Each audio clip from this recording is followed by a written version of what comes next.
Fiona Harvey's legal team over in the US, the Roth law firm, have just released the most hypocritical and most ironic Q&A with the Hollywood Reporter, in which they state that Netflix have not done their due diligence and background checks with regards to Fiona Harvey's convictions, yet within the same Q&A have not done their homework with regards to Fiona Harvey's background in sending emails to other people, most notably in this case, Sir Keir Starmer. That Fiona Harvey has been going for Netflix demanding $170 million in compensation for defamation against her character, and also stating that the show has damaged her reputation beyond repair, which has led to issues with her getting jobs and things of the sort.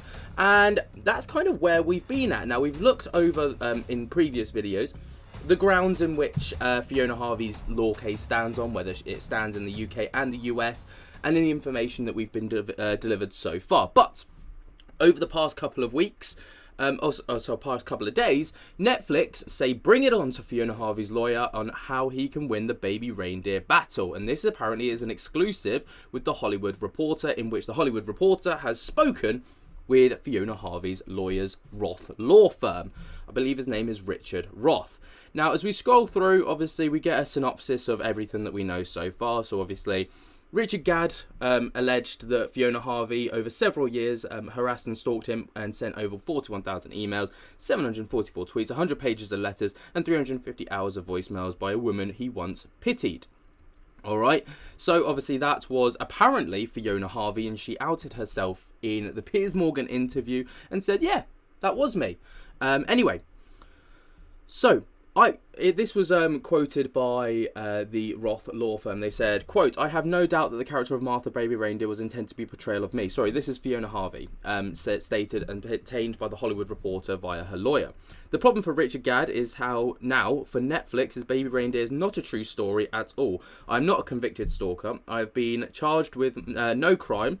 Nobody has ever approached me for any comment on the accuracy of Baby Reindeer and the very serious damaging allegation that I am a convicted criminal with a serious criminal record who has spent time in prison. Nobody ever asked my permission to present me in this way or use my image at all." And then in the statement, THR and Netflix spokesperson said, "We intend to defend the matter vigorously and to stand by Richard Gadd's rights to tell his story." So that obviously is where both Richard Gadd and Netflix stand, and Fiona Harvey. So obviously Fiona Harvey's going for defamation. Netflix have vowed to defend the case at all costs. So, Harvey's New York-based attorney Richard Roth wants nothing more to cross-examine Gadd on his claims. Roth has litigated several hundred cases across his career, from CEOs and industry magnates to celebrities and sports professionals. He has represented NFL Hall of Famer Warren Sapp and Peyton Manning, amongst many other athletes. Roth founded the Roth law firm, and he specializes in securities, entertainment, and business litigation of arbitration. In the first ever interview since Harvey's complaint was filed, Roth reveals to THR that the details of the case, what damage has been done to Harvey's life, and how his team are working to rectify what they call a filed complaint, quote, "the biggest lie in television history." Now that is quite some claim to make, but obviously if they feel they've got grounds, let them crack on. So the first question was, firstly, how did you come to represent Fiona Harvey? What about her case appealed to you? I know a lot of lawyers in a lot of places. A couple of lawyers in London reached out to me and thought this would be the perfect for me because I do a lot of entertainment litigation. There's 4 things about this case that appeal to me. 1, I really think there's a whole issue that goes on in this world about truth. It's huge in this country about fake news. Everyone watches things and they want to become away from it. Whether it's Fox TV or NBC, it's all about what you see. And that really is a shame. And the problem with this case is the truth is the truth. There's only one truth, but when Netflix says this is a true story, that's rubbish. This isn't a true story. And I think Netflix is going to say that it is a true story. Then they have an obligation to make it a true story. That's the first thing. The second thing is that it's horrific that this woman, who is very vulnerable and now has been thrust into the limelight and is getting death threats and can't even leave her apartment because Richard Gadd decided to, essentially, for a lack of better word, exploit her. So that's the second reason. I do feel like, obviously, she chose to go on to Piers Morgan. She actually reached out to Piers Morgan herself. She even says that in her interview with Piers Morgan, and thrust herself into the limelight. So I do feel like that's a bit of a conflicted argument. I feel really bad for her. The third reason, of course, is money. I think there's a tremendous amount of money that we have here. And the fourth reason is because it's exciting. I strongly believe that Fiona has been wronged here, and by pursuing the litigation, the case will be a fulfilling win. I tell Netflix to bring it on. I do believe that Netflix should be ashamed of itself. It is reprehensible. When you say that this is a true story, you better make sure that it's a true story. This was the next question that was posed to them. $170 million is a huge sum of money. Can you explain where the number like this came from? Now, this is an interesting question that I was also curious about. Under some of the claims in California, Fiona is entitled to lost profits, so I don't know how much money Netflix has made on this. I know that they've made over 60 million viewers. I know that they're touting it as the most successful Netflix show ever. So its profits could be 100 million to 150 million, could be 300 million. Fiona, if we prevail, is entitled to that. I believe that once we're in LA and I have a jury picked, I get to show them how deplorable Netflix conduct is. There's a very good chance that they're going to hit with punitive damage. There's an obligation, whether you're a reporter, whether you're a newscaster, whether you're a network, to tell the truth. And Netflix woefully failed in that. They literally wrote it off as a big dollar. Next question. How exactly does Baby Reindeer blur the fact and fiction in a way that's legally actionable? Other shows do this, so how is this one different? Listen. There's a lot of stories on TV that are based on reality or that are inspired by reality. That statement that Baby Reindeer is a true story is false, right? I don't know how they know that yet. Maybe they've got eyes on the information. I don't know. That's where it starts. And then they decide not to hide Fiona Harvey's identity. Yeah, they changed her name, but that's it. And they literally make it so easy for anyone to discover who it is. I do agree with that point. It's a liability. That is, they're exposed for it, but they're creating real harm to a person. This is a person who is vulnerable. She's a woman, wonderful human being, and it is really misogynistic. It's just wrong to attack this woman in the way that they did. And that's why this makes this an interesting case, because that's what gives Netflix risk. Next question was, but if Gad has records of repeated harassment by Harvey by way of thousands of emails, voicemails and text messages, what responsibility does she have in this case? Netflix said all the messages shown in the series are real emails he was sent. If she's disputing that she went to prison, is she willing to admit that she broke the law by harassing him over a number of years? Very, very interesting. She never broke the law. A background check on Fiona Harvey, which is currently available in the UK, says that there's nothing recorded. I did make a video about this because the information that the Roth law firm provided was labelled as a basic DBS check. Now, a basic DBS check is literally surface level, and it gets scratched clean at around the 5-year mark. This incident took place back in 2015 or 2016, I believe. Obviously, we're in 2024 now, so by 2021, 2020 time, that would have been scratched clean. Obviously, an enhanced DBS check would probably show a few more flaws if there were any. Hypothetically, of course, I can't say that that was the case, but what the Roth law firm has provided is very, very substandard, in my personal opinion. But I have made a video about it if you want to go and check it out, and all the things that DBSs show. Anyway, no reprimands, no warnings, no cautions, nothing's ever been reported.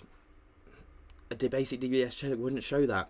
And as far as stalking goes, I presume Netflix did its due diligence. They certainly didn't do it about her convictions, and they better have those 41,000 emails. But even if they have that many emails, there's so many things in the story which are verifiably untrue, and it speaks volumes about the when they trashed this woman.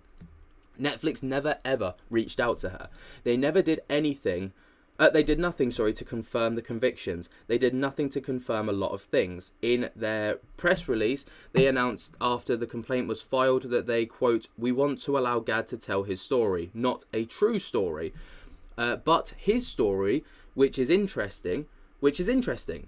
Is it Gad's story or is it the truth? When we go through our complaint, it's very, very detailed about Harvey never stalking Gad, about her never attacking Gad, about how Netflix defamed Harvey in its promotion for the website.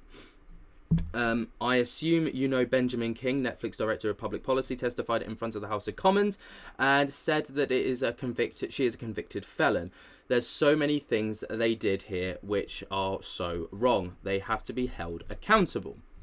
One of Harvey's claims is that in the suit, the, quote, intention infliction of emotional distress, and that her life has been ruined. Can you elaborate on the specifics of how her life has been ruined?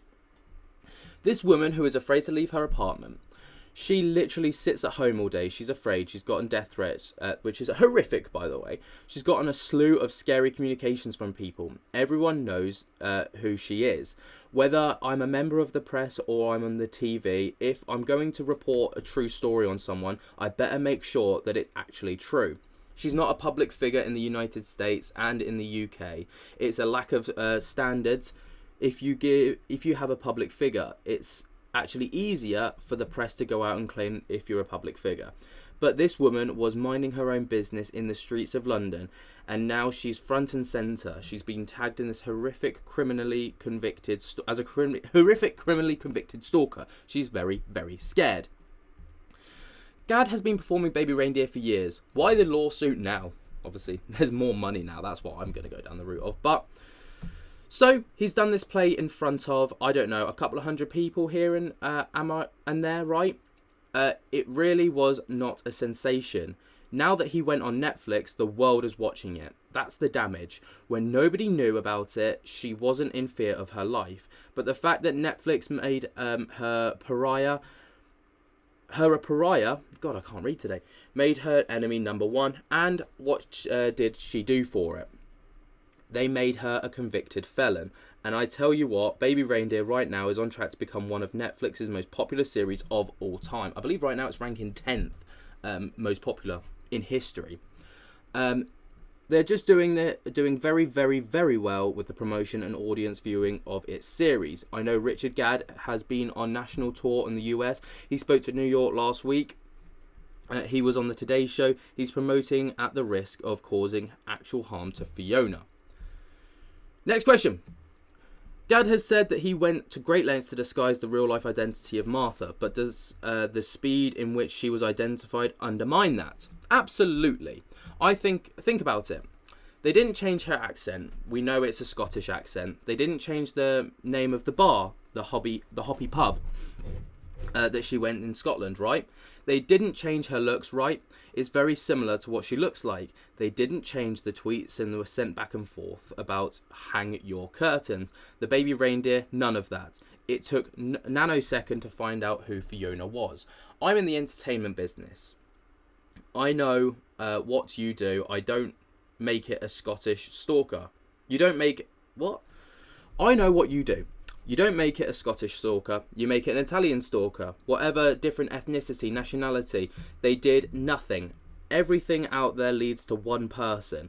And people have been other people coming out of the woodwork who essentially know that this is her because they're in a bar. They see it. They don't know. They know them. Netflix did nothing. It's funny how they say that they did everything to disguise it. When I get into a chance to cross-examine Richard Gadd, which I will do, I'm going to say, what did you do to disguise the fact that it was a Scottish-speaking, short, heavy-set woman? They changed the name. That's what they did.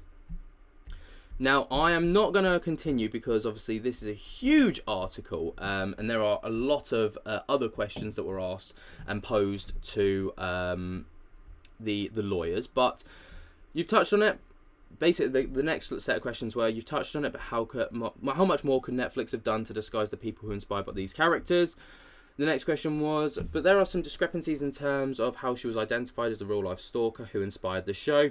She claims that the internet sleuths tracked her down and made her life miserable. But as you mentioned, there were Facebook posts and tweets that were posted over many years that are still live on the internet that identified her in her words and prove that she reportedly harassed him online. How would you respond to that? And then the next question was, How does Harvey respond to other claims of harassment, such as the emails she allegedly sent to the UK Labour leader Sir Keir Starmer? Now, I am going to read through that one because that's a very interesting question. She said, I haven't followed a lot, but sending a lot of emails, texts and letters to representatives that's expected. I really don't know about it, but they have the limelight. If I disagree with the getting rid of the abortion in the country and I want to write 100 letters to my congressman, my member of parliament, where you're saying this is wrong, you shouldn't do that, I can't believe what you're doing, and I don't know what these emails say, but if you want to write 100 letters, that's what they are there for. So it's a very different animal than what they're saying she did, and I don't think that any of that relates to the relevant in or will be admissible in this case. The issue here is, did she engage in conduct and do what she said she did? Which is an interesting point, because obviously he's stating, I mean, if you're a lawyer representing Fiona Harvey in arguably one of the biggest law cases of probably since Johnny Depp and Amber Heard, right? You would want to know the ins and outs of your client's history. I mean, Fiona Harvey, yes, she sent countless emails to Sir Keir Starmer, and you would expect, if he's got a fair point, if you disagree with something that your member of parliament or your congressman in the US is presenting on your behalf, you would write to them and say, I disagree with this, maybe countless times. But where does the line get drawn? Because obviously we know from the letters that have been posted, the 200 odd letters, 296 or whatever, that she actually started making personal attacks towards Keir Starmer's wife, towards his family, and stated that his life would not be worth living. Like, how did the Roth law firm respond to that? It's a very different kettle of fish. Like, this isn't just, you writing because you're disgruntled. This is you writing to try and make someone's life hell and make it, quote, not worth living, and then attacking their family, even though their family's got nothing to do with it. So the Roth law firm have clearly, it's ironic, the Roth law firm have not done their homework, in which they're criticising Netflix of doing, so there's a bit of double standards there. But the article does read on like that. But there has also been a article from The Sun over the past kind of 12 hours, and it says, legal bid. Baby reindeers, real-life stalker Fiona Harvey's lawyer demand thousands of texts and emails for £135 million Netflix lawsuit. So basically, the Roth law firm are now demanding all of the information and all of the proof that Netflix claimed to have regarding this case. So they want all the emails, they want all the voicemails, they want all the letters, and they want all the text messages before they obviously proceed with their legal battle and take it to court, which would be interesting to see, because at the moment we obviously haven't seen it. Netflix have claimed that they have got that information, so we'll have to wait and see, I suppose. But yeah, that's kind of where we're at. I mean, I find it absolutely ridiculous, and I'm just dumbfounded by that latest comment that we've had from the Roth law firm, in which they criticise throughout that Netflix have not done their due diligence, have not done their homework into the conviction that they claimed that Fiona Harvey had, yet haven't done their own homework on the Fiona Harvey case. She sent emails to Sir Keir Starmer, and they would argue, oh, it's not relevant, but actually it is. Like, it builds up a picture of this person, if it's true. I mean, it has been confirmed to be true, these letters to Sir Keir Starmer and emails, so, it's very, very interesting. But what do you guys think? Let me know your thoughts and opinions down in the comments below. While you're down there, be sure to jump to get the hell out of that like button if you have enjoyed. Subscribe if you're new, tick on my little bell so you get notified whenever we upload to the channel. And until next time, guys, I hope that you have enjoyed, and I can't wait to see you in the next one, and I'll speak to you later. Peace.